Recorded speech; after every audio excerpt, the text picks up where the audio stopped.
I am just fixing my camera here. Trying to fix it. Trying to position it properly.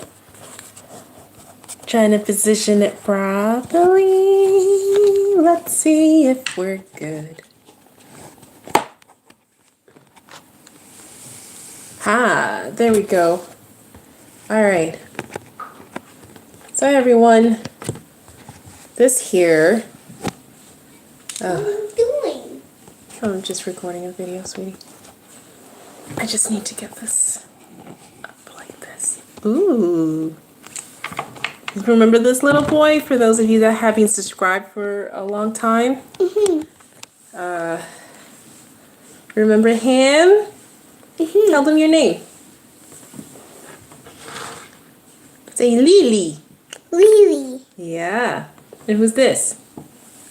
Baby Huey. Baby Huey. Yeah, so it's been a long time since I did an update on anything to do with fibroids. I've just, as you can see, I have these two beings that are keeping me very busy. Look at him. Keeping me very, very, very busy. And it's been hard to get to the camera, to get time to edit, or do any of that stuff. And with that said, before I give you the update on my fibroids right now, I just want to say, if you guys could please like and share this video with anyone you know that's suffering from fibroids, or with any woman, because most women have fibroids.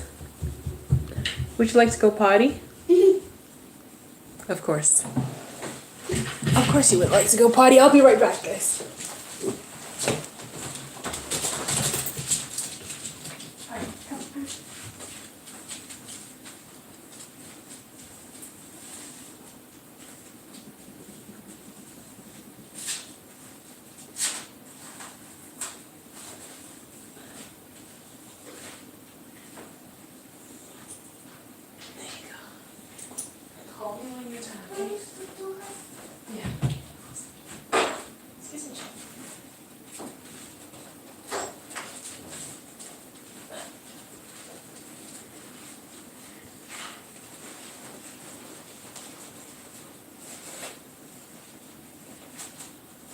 I'll be right there, guys.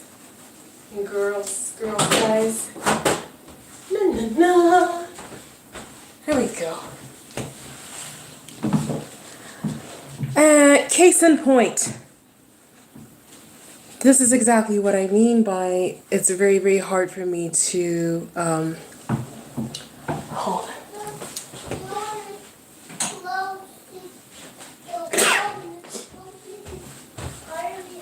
Close it all the way.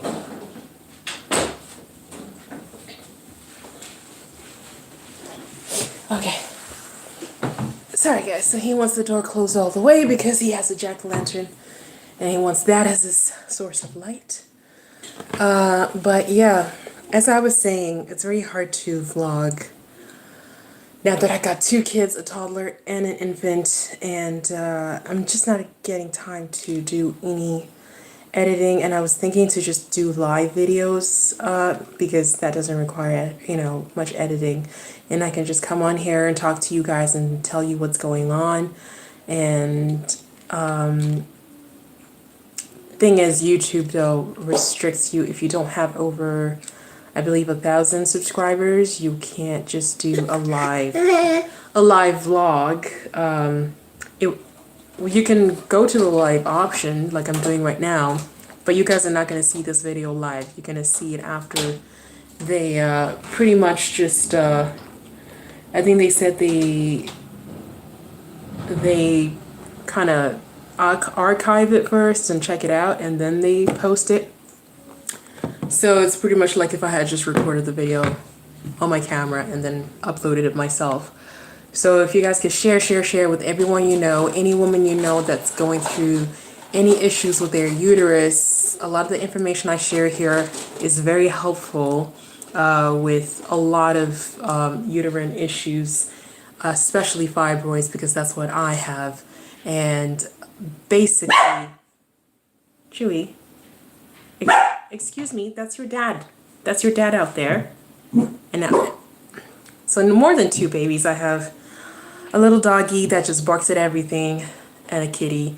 And my hands are full, to say the least. But I'm going to try my very best to give you guys updates, because I know this is helping a lot of people. And I have a lot of questions from people. And just to update you, it's been 2 years since the last fibroid update. And obviously a lot has happened in my life, and I'm sure in your lives. You know, the lockdowns, COVID, all, like everything. Baby, a whole baby was born during that time. And yeah, and life just goes fast. It just keeps going, eh? The world keeps turning. But anyways, let me see. So clearly I had a baby. Before that, before I got pregnant, I actually went in for a procedure called uterine artery embolization. And that's basically when they block the arteries that are mainly feeding the fibroids. And the reason I went for that procedure was because, to be honest with you, I got impatient with waiting. When you do things naturally, when you go vegan or take these supplements that I recommended in previous videos, it takes a long time. I mean, there are results, but then you have to be very patient and allow your body the years it takes to heal, because you didn't just get fibroids overnight, right? It took years to get to this point. So obviously it's going to take years to completely get rid of them. So my lesson from that procedure was don't lose patience. Excuse me. Don't rush things. Don't jump into anything rushed, especially if it's a surgical procedure, because this procedure was meant to reduce my fibroids, and basically, and that's what it is for most people, and there's quite the risk to doing it, because it can affect your fertility. It affects a lot of women's fertility, but clearly it didn't do that to mine, because I got pregnant shortly after getting it, because I got the procedure in March of 2020, beginning of March of 2020, before the whole COVID lockdowns in our side of the world. And then I got pregnant in May. So my body was getting better, healthier, and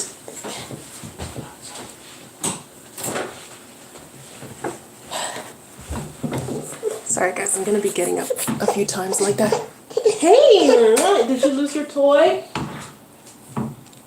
My body was slowly recovering, but I think I just jumped the gun a little bit with that procedure, because what ended up happening is it caused my fibroids to calcify, which is basically they hardened.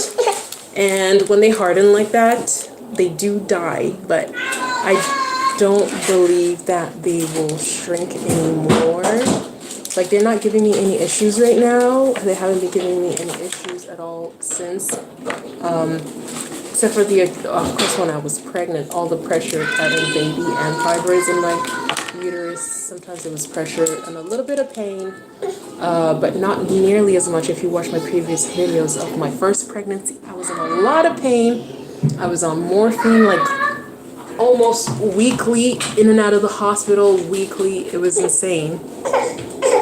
So, this pregnancy, I know, okay, here. This pregnancy was a lot easier than the first one, a lot better as far as pain is concerned. And a lot of that I give credit to being on a vegan diet, because I wasn't even taking a lot of the supplements that I was taking before. During my first pregnancy, I didn't feel the need to take those supplements during my second pregnancy, because my symptoms were not, I just wasn't in that much pain. I just didn't need them. So yeah, I just went through that pregnancy not taking anything other than obviously prenatal supplements, and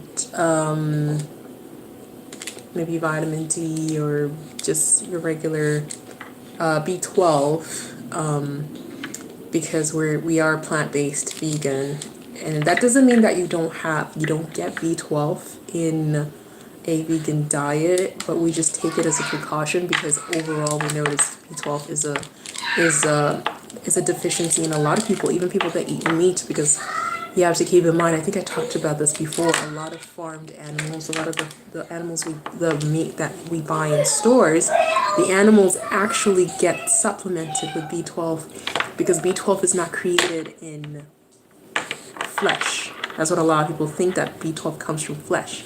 It gets stored in flesh in some animals when they get enough of it from the plants they're eating, the water they're drinking, because it's a microbe that that is found in like well water and plants that have been, exposed to that. Did you just fart during my video? Yes, you did. Okay. And plants that have grown around those natural sources of water that have that, or soil that have that microbe in them. That's where B12 actually comes from. It's not coming from the flesh. It doesn't originate, I should say, from the flesh of the animal. It's just a byproduct once it's in the flesh of the animal, or in your flesh as a human being, because you ate it from the source. So as a vegan or plant-based person, you could just bypass the animal and go straight to the source, and you'll still have enough B12 in your diet. A lot of the foods we eat have a lot of B12 in them, but we just take the supplement just to take it, just to ensure that we're good in that area. But anyways, I'm drifting away here. What I'm saying is the vegan diet, vegan lifestyle. This is a lifestyle more so than a diet. Because diets are things that you just try for 2 months and you go back to your original diet, and you're not going to see as much change. I did that once before, a few years back, maybe like 5 years, maybe I would say 7 years back I did that. I went on a vegan diet for a couple of months and then went back to eating meat, and I noticed like within those couple of months I got rid of a lot of issues. But then they came right back as soon as I went back to eating meat products, dairy, and anything that comes from animals. So that's why this is a more permanent lifestyle that we're living. And it's purely for health reasons, and obviously anything else, like any environmental impact that it has in a positive way, or any reduction of animal cruelty that it has, is just a bonus. But that wasn't the goal of why I and my family went vegan to begin with. But it's helped a lot, a whole lot. I think he's just fallen asleep. He's just fallen asleep on me. It's helped a whole lot, health-wise, energy-wise, like in every single aspect, allergy-wise, like everything that you can imagine. I don't even have time to discuss all the benefits in this video because I just want to keep updating you guys on the fibroids and answer some of the questions that people asked. I got a lot of questions over this time. Husky asked, sis, my fibroid size is 8 centimeters. I'm not married yet. By going vegan, will this help me? Please tell me.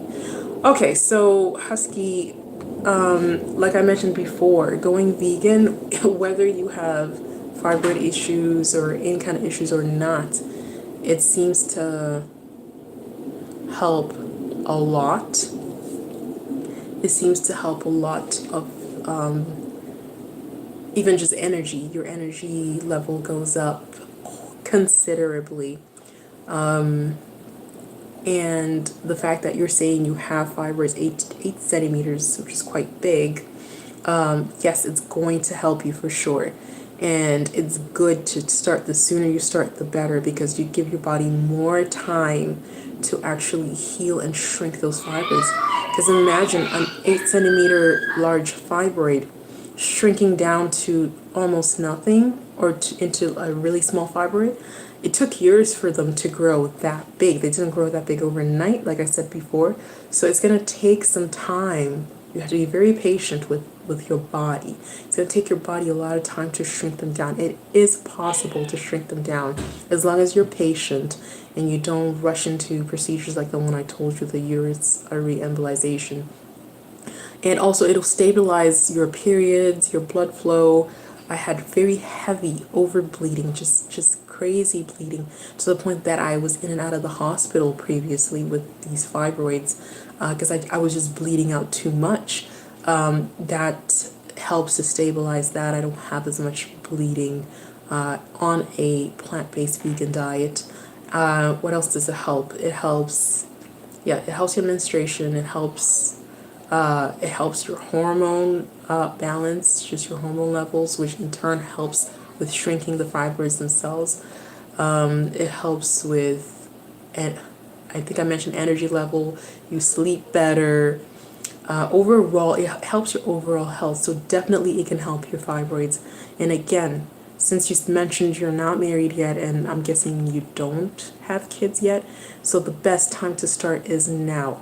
I wish I had started earlier before I got married and had kids, because I would have given my body that extra time. And because I was now rushing it once I had kids, and I'm like, okay, now I'm in my phase of having kids. I'm rushing it, and I really wanted to get rid of the fibroids, and that's why I ended up making a bad decision to get the uterus artery embolization. I mean, it's not entirely a bad decision.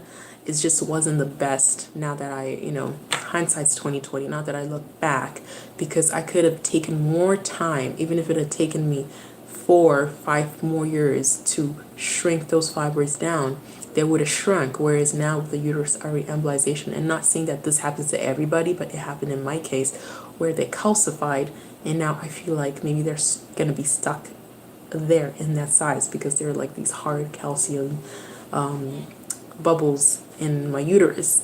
So definitely I would have waited, and a lot of that rushing would have been eliminated if I had gone vegan way earlier and given my body way more of a chance to heal. And I would have prevented a lot of pain, the pain that I had during my first pregnancy, where I was in and out of the hospital going on morphine. I would have prevented a lot of that pain if I had gone vegan first, years back, even a year back, would have made a difference, a massive difference. So yes, most definitely go vegan now if you can. If you need vegan recipes, there's some recipes that I shared in this vlog previously, some years back, of vegan meals. You can do easy meals, not expensive. We don't go all out. We don't spend a whole lot of money. A vegan lifestyle can actually cost just the same, and sometimes cheaper, than a animal-based diet or lifestyle. It's just how you do it. If you stay away from a lot of the vegan processed foods, you you can stretch your dollar quite a lot, because a lot of vegan food is quite cheap. It's not expensive at all. It's once you start getting into like vegan ice cream, vegan cheese, and vegan, vegan sausages and stuff like that, that the bill goes up quite a bit. And even with that said, yeah? Do you need help? And even with that said, the prices of those processed items are going down anyways. But because there's more demand for them now, it's more and more people are going plant-based. And I don't know if you've ever tried the Beyond Burgers, the Beyond Meats. They taste really good. And some restaurants here like A&W, Panago Pizza started using Beyond Meat, and even Subway started using Beyond Meat in their restaurants. And it was selling out, and just people on meat-based diets were buying this plant-based meat just because it was known to taste so good and have no cholesterol, which is awesome, right? And no hormones.